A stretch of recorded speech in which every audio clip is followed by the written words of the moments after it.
Hello बच्चों, आप लोग अच्छे हैं? पढ़ाई चल रही है अच्छे से? हम लोग सरफेस केमिस्ट्री रीड कर रहे हैं। सरफेस केमिस्ट्री में एडजॉर्सन वाला टॉपिक कंप्लीट हो रखा है। आज के क्लास में देखेंगे इंजाइम्स, कैटलिस्ट भी। पिछले क्लास में आपने कैटलिस्ट देखा। कैटलिस्ट, तो कैटलिस्ट का ही ये पार्ट है इंजाइम्स। इंजाइम्स क्या होता है? ये बायो कैटलिस्ट है। इंजाइम्स क्या है? बायो कैटलिस्ट है। ये लिविंग प्लांट्स और एनिमल्स द्वारा प्रोड्यूस होता है। ओके। और कॉम्प्लेक्स नाइट्रोजनस ऑर्गेनिक कंपाउंड होता है। Enzymes it is a complex nitrogenous, nitrogen containing होता है। हमारे बॉडी में बहुत सारे इंजाइम्स पाए जाते हैं। डाइजेशन से लेके बहुत सारे फंक्शन में इंजाइम्स का जरूरत होता है। ओके, तो आज की क्लास में इंजाइम्स का पूरा डिटेल देखेंगे। ये सरफेस केमिस्ट्री का भी पार्ट है और बायोमोलिक्यूल्स में भी आपको इंजाइम्स पढ़ना है। दोनों जगह सेम टॉपिक है। ओके, तो इंजाइम्स क्या होता है? इंजाइम्स लिखिए आप लोग। It is complex nitrogenous organic compound, nitrogenous organic compound which is produced by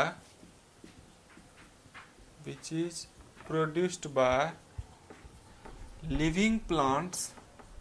देखिए, मैं पॉइंट वाइज करके इसके बारे में बताते जाऊंगा। ये फर्स्ट पॉइंट में है, which is produced by living plants and animals। Okay, तो फर्स्ट पॉइंट में आपने देखा इंजाइम्स का डेफिनेशन। इंजाइम्स क्या होता है? ये डेफिनेशन ही है इंजाइम्स का। ओके, इंजाइम्स क्या होता है? Complex nitrogenous organic compound. Nitrogen containing organic compound है, वो भी कॉम्प्लेक्स है, जटिल होता है। Which is produced by living plants और एनिमल। और ये किसके द्वारा प्रोड्यूस होता है? ये लिविंग प्लांट्स और एनिमल्स द्वारा प्रोड्यूस होता है। इंजाइम्स जटिल नाइट्रोजनी ऑर्गेनिक यौगिक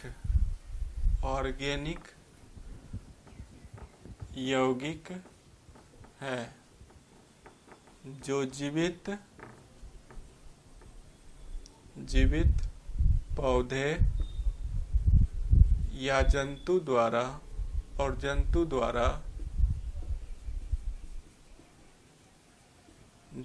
द्वारा उत्पन्न किया जाता है।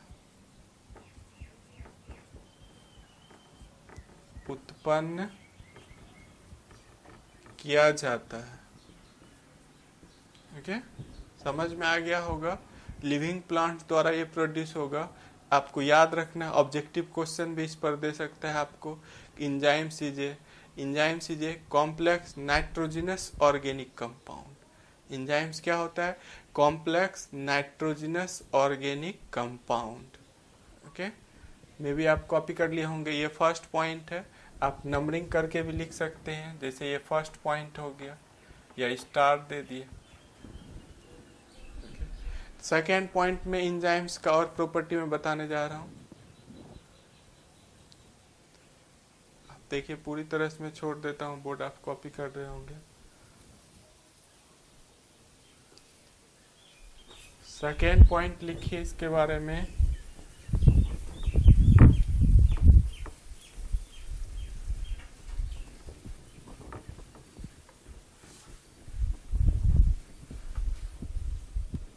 It is biocatalyst. It is biocatalyst. All enzymes are protein, but all proteins are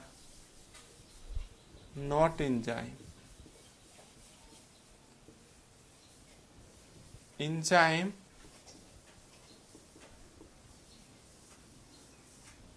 जैव उत्प्रेरक होता है। जैव उत्प्रेरक होता है। और ये इंजाइम्स किससे बना होता है? हाई मॉलिक्यूलर मास वाले प्रोटीन से। जितना भी इंजाइम्स होता है वो प्रोटीन का बना होता है। सभी इंजाइम्स प्रोटीन होते हैं, लेकिन सभी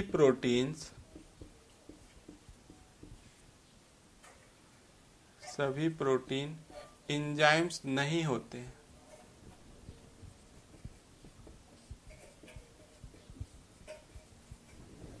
जितना भी इंजाइम्स है वो सारे क्या होगा, सारे इंजाइम्स प्रोटीन होगा, बट ऑल प्रोटीन्स, सारे प्रोटीन्स इंजाइम्स नहीं बनाते। ये डिफरेंस है इसमें। ओके, इंजाइम्स का सफिक्स क्या होता है? सफिक्स ऑफ इंजाइम एज होता है। एज यदि लगा हुआ है तो वो इंजाइम होगा। इन्वर्टेज, माल्टेज, लैक्टेज, ये सारे इंजाइम्स हैं। इंजाइम्स का प्रत्यय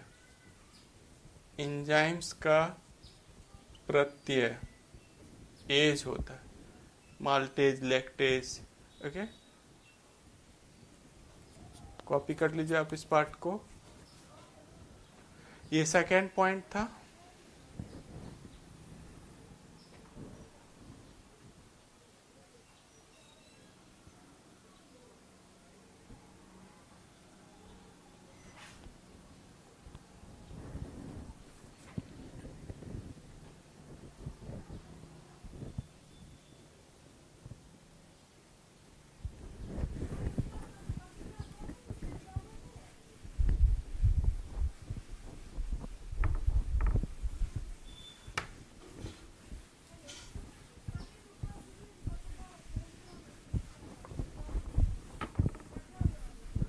properties of, characteristics of enzymes. Enzymes का क्या क्या प्रॉपर्टीज है?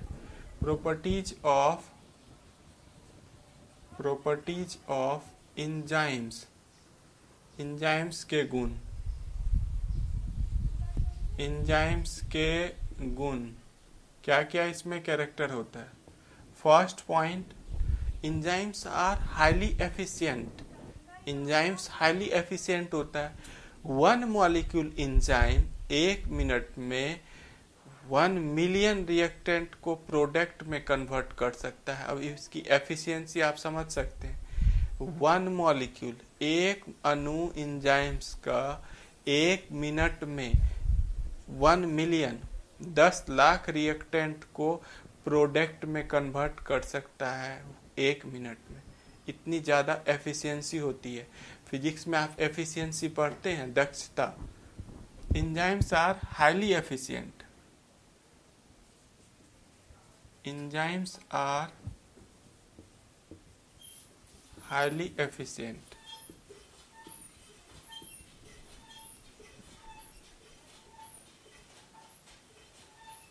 इंजाइम्स की दक्षता, इंजाइम्स की दक्षता अत्यधिक होती है, अत्यधिक होती है। 1 molecule of enzyme, 1 molecule of enzyme may convert 1 million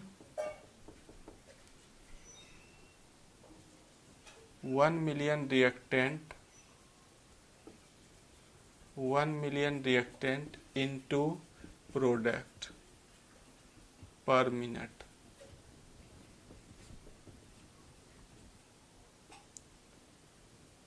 enzymes का एक अणु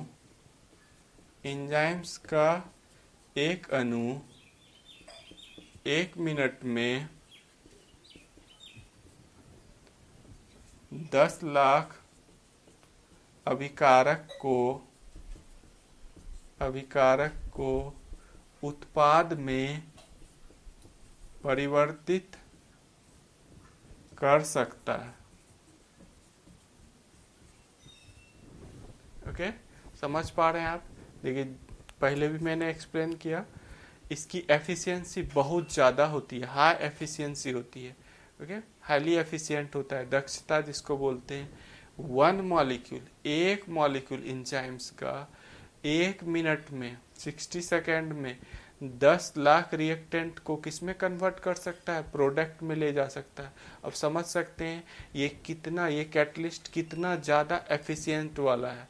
ओके, बायोमॉलिक कैटलिस्ट है, ये बायोमॉलिक्यूल्स का पार्ट है, हमारे शरीर में पाया जाता है लाखों की संख्या में एंजाइम्स।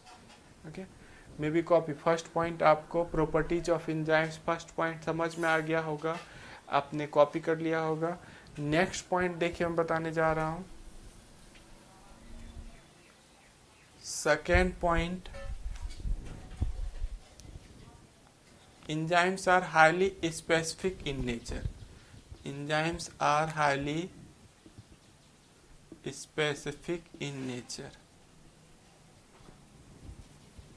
Enzymes अति विशिष्ट प्रकृति का होता है। Enzymes अति विशिष्ट प्रकृति का होता है।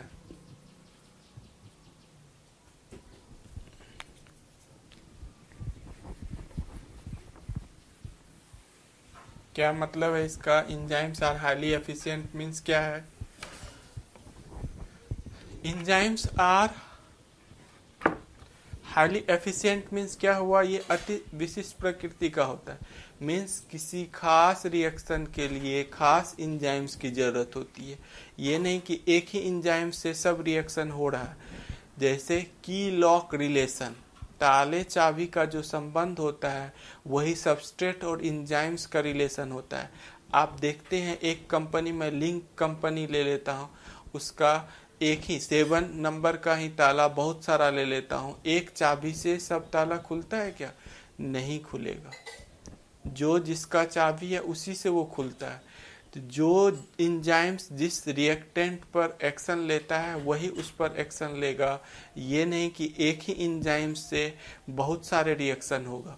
पर्टिकुलर रिएक्शन के लिए पर्टिकुलर एंजाइम्स की जरूरत होती है। ओके, समझ पा रहे हैं? इसलिए ये हाईली स्पेसिफिक नेचर का होता है, बहुत ज़्यादा स्पेसिफिक होता है। Okay, for a particular reaction, a specific enzyme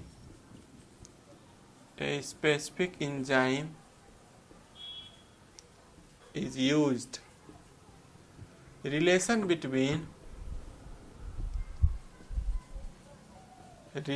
between enzymes and substrate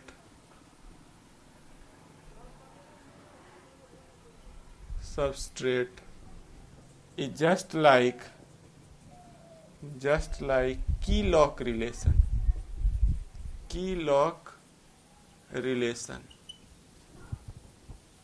For a particular reaction, a specific enzyme is used. Relation between enzyme and substrate. Substrate और enzymes के बीच का रिलेशन कैसा होगा? की लॉक रिलेशन। स्पेसिफिक लॉक के लिए specific की चाहिए। ओके, ऐसा ही रिलेशन होता है।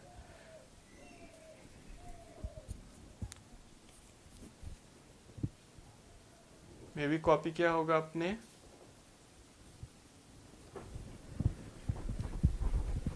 किसी खास अभिक्रिया के लिए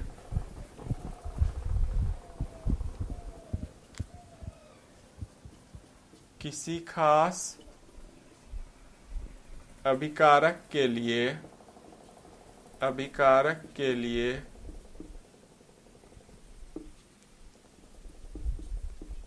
एक विशिष्ट एंजाइम्स की जरूरत होती है। एंजाइम्स की जरूरत होती है। अभिकारक और एंजाइम्स के बीच की लॉक जैसा संबंध पाया जाता है, संबंध पाया जाता है। ओके, समझ पा रहे हैं आप? बिल्कुल समझ गए होंगे।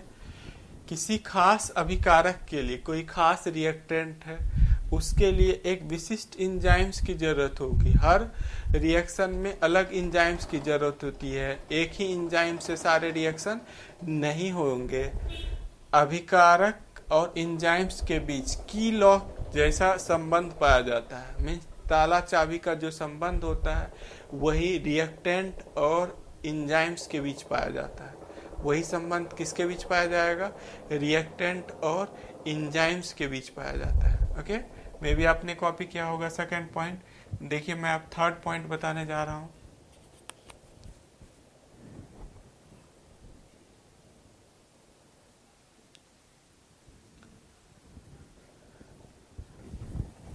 थर्ड प्रॉपर्टीज एंजाइम्स का बताने जा रहा हूं मैं।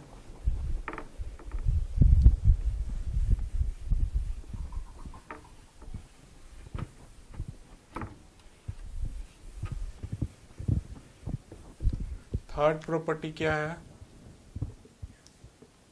enzymes are highly active at optimum temperature. Enzymes are highly active at optimum temperature. क्या मतलब हुआ? इंजाइम्स जो है एक मैक्सिमम टेम्परेचर रेंज पर बहुत ज़्यादा सक्रिय होता है।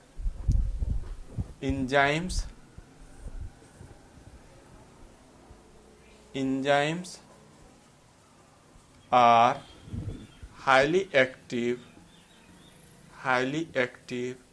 एट टेम्परेचर रेंज 25 से 37 डिग्री सेल्सियस, 25 डिग्री सेल्सियस से 37 डिग्री सेल्सियस, इस बीच में इंजाइम्स हाईली एक्टिव होता है। ओके, हमारे बॉडी का टेम्परेचर क्या है? 37 डिग्री सेल्सियस। बॉडी टेम्परेचर से देखिए मैच कर रहा है। इंजाइम 25 से 37 डिग्री ताप के बीच अत्यधिक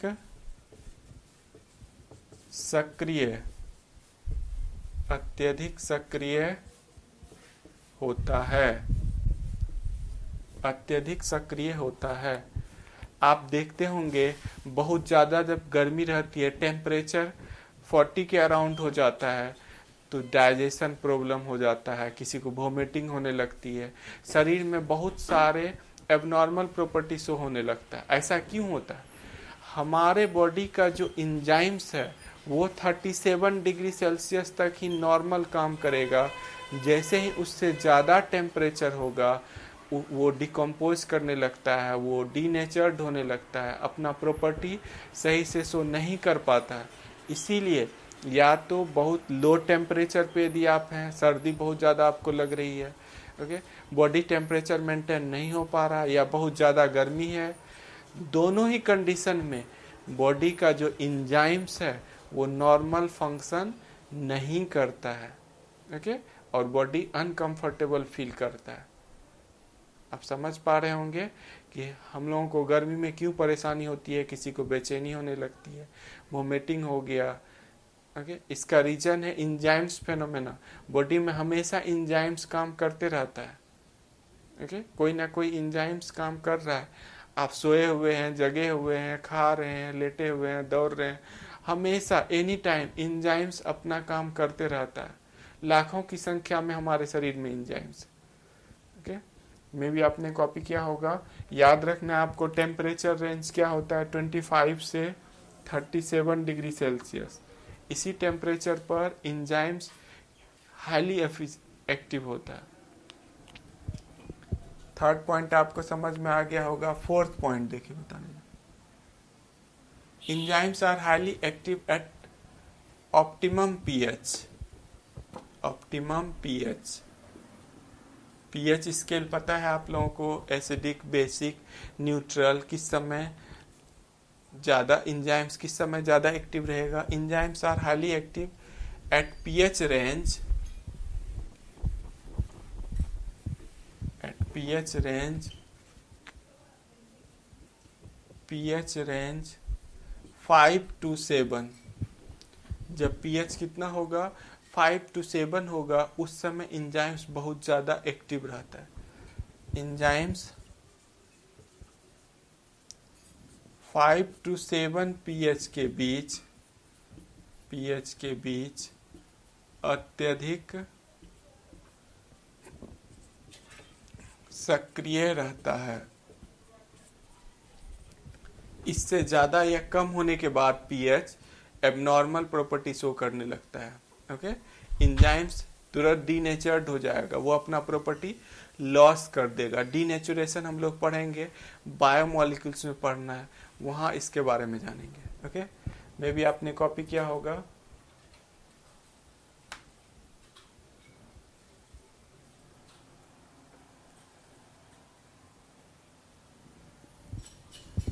नेक्स्ट देखिए, 5th पॉइंट में बताने जा रहा हूँ।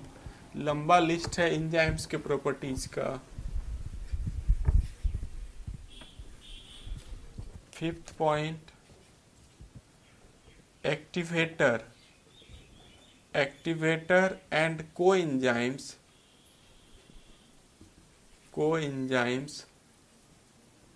increases the activity of enzymes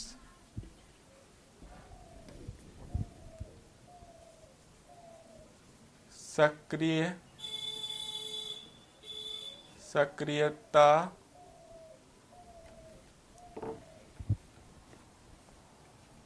activator और सह एंजाइम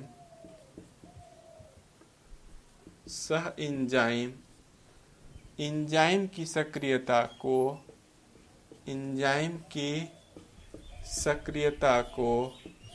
बढ़ा देता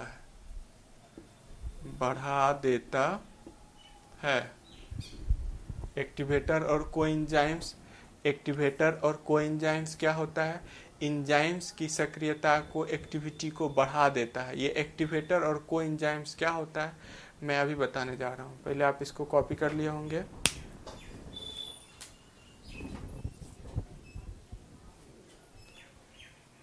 एक्टिवेटर क्या होता है,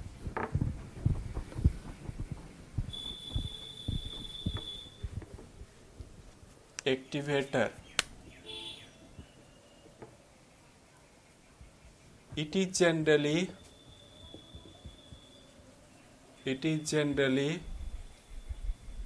metal ions like Mn2 plus, CO3 plus, Na plus, etc., Cu2 plus, etc. It is generally metal ions which bonded with enzymes and increases the activity of enzymes। यह सामान्यतः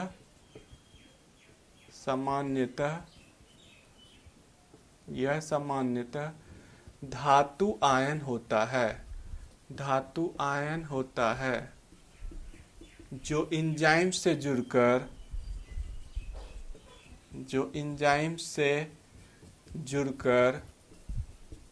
उसकी सक्रियता को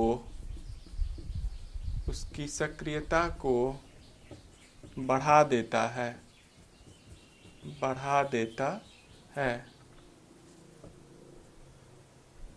समझ पा रहे हैं आप?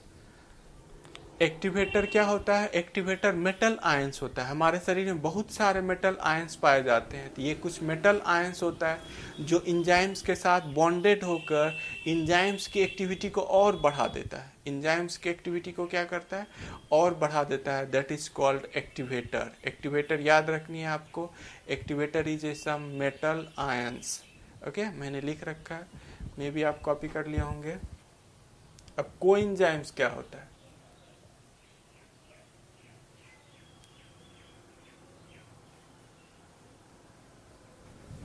कोएंजाइम्स देखिए क्या होता है, उसके बारे में बताने जा रहा हूं। Coenzymes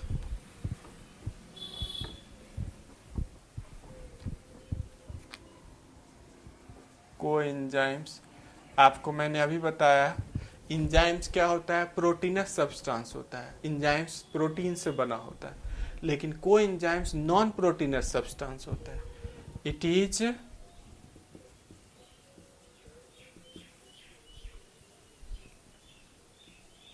non proteins substance like vitamins which bonded with enzymes and increases the activity of enzymes। यह सामान्यतः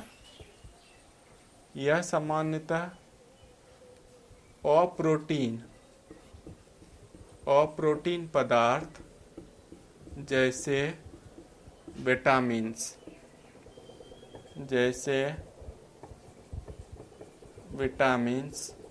होता है, जो एंजाइम्स के साथ जुड़कर उसकी सक्रियता को बढ़ा देता है। समझ पा रहे हैं आप? कोएंजाइम्स क्या होता है? नॉन प्रोटीनस सब्सटेंस होता है, लाइक विटामिन्स में प्रोटीन नहीं पाया जाता है। नॉन प्रोटीनस सब्सटेंस होता है जो एंजाइम्स के साथ जुड़कर उसकी एक्टिविटी को और बढ़ा देता है। ओके, कोएंजाइम्स याद रखिए आप। Coenzymes is a non proteins substance. Coenzyme objective question यहीं से बनते हैं। कोएंजाइम्स क्या होता है? नॉन प्रोटीनस सब्सटेंस होता है। ओके, मे भी आपने कॉपी किया होगा।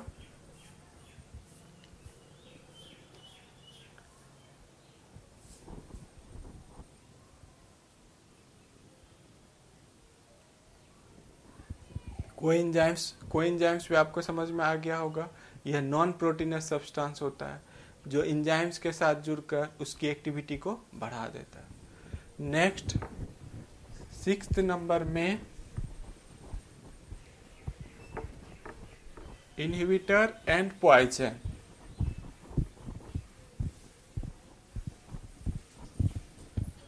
Effect of inhibitor and poison. Effect of inhibitors and poison। Inhibitors and poison decreases the activity of enzymes। कैसे डिक्रीज करता है? इनहिबिटर्स और पॉइजन कैसे डिक्रीज करता है? आप सुनते होंगे इसने ये मेडिसिन लिया, इसका और तबीयत बिगड़ गया। इनहिबिटर्स पॉइजन क्या करता है? एंजाइम्स के एक्टिव साइट, जो एक्टिव फंक्शनल ग्रुप है, उस पर जाके अटैक करके उसको ब्लॉक कर देता है। और जब वो एक्टिव फंक्शनल ग्रुप ब्लॉक हो जाएगा, एंजाइम्स की एक्टिविटी ही खत्म हो जाती है। ओके, इनहिबिटर्स का यही फंक्शन है। It block the active site of enzymes. आप हिंदी में लिख लीजिएगा, लास्ट पॉइंट आप हिंदी में लिख लीजिएगा। ओके, अगले क्लास में हम लोग और एंजाइम्स का मैकेनिज्म देखेंगे। एंजाइम्स क्या होता है, एंजाइम्स कैसे मैकेनिज्म इसका हेट्रोजीनियस में कैसे ये मैकेनिज्म करता है, और आगे स्टार्ट होगा आपका उसके बाद कॉलोइड्स वगैरह। Okay, thank you watching this video. Okay बच्चों।